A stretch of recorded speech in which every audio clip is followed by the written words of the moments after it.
رب العالمين وبه نستعين على أمور الدنيا والدين وصلى الله على سيدنا محمد وعلى آله وصحبه وأصحابه وسلم كوهرتا وحانو تهنيدينينا مدحوينا أنو نمد على مسار كيسا وهي متغانا دورشد فوقوليستي كبعد مدحوينا شكالي oo soo mara madaxweynenimada oo kala horeeyay madaxweyne Dani oo geesinimadiisa iyo wanaagiisa lagu wada guuleystay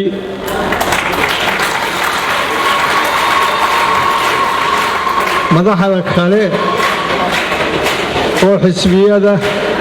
iyo senatarka madaxda noo iyo senatarada kale iyo xildhibaanada kale iyo ummadan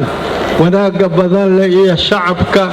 iyo warfaafinta iyo ciidamada tirada badan leh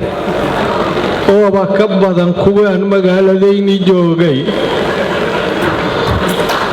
kulligood waa salaama waan u taaniyeeyaa salaam bacdigeed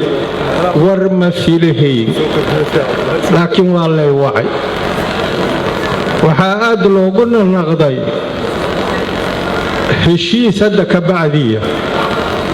maaha heshiis oo hadda ka bacdiya ku dhiman farmaajo ma jiro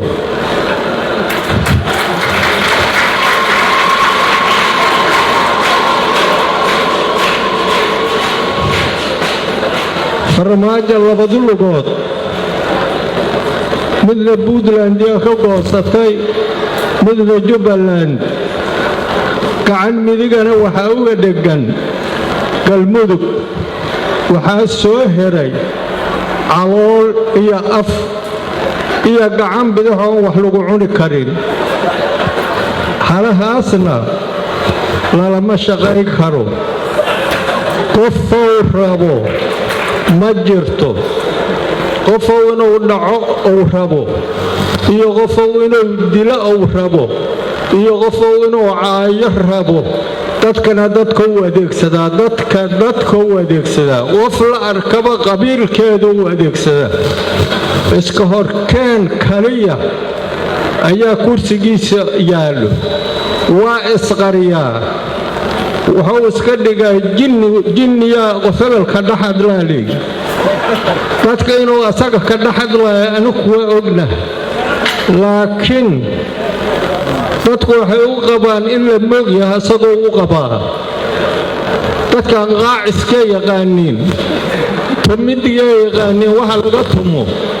hadalkiyaa marka la arkaa heerkow yahay waxa dalka ku dheelaya laaslamale eedmalehin doorashada halkan ka dhacday doorasho oo hayee mataqaanaa ka wanaagsan aniga ma ogi wasiirka wasaaradda arrimaha gudaha oo hadya goor la leeyahay qora warqadda amarka asagoo ka imaana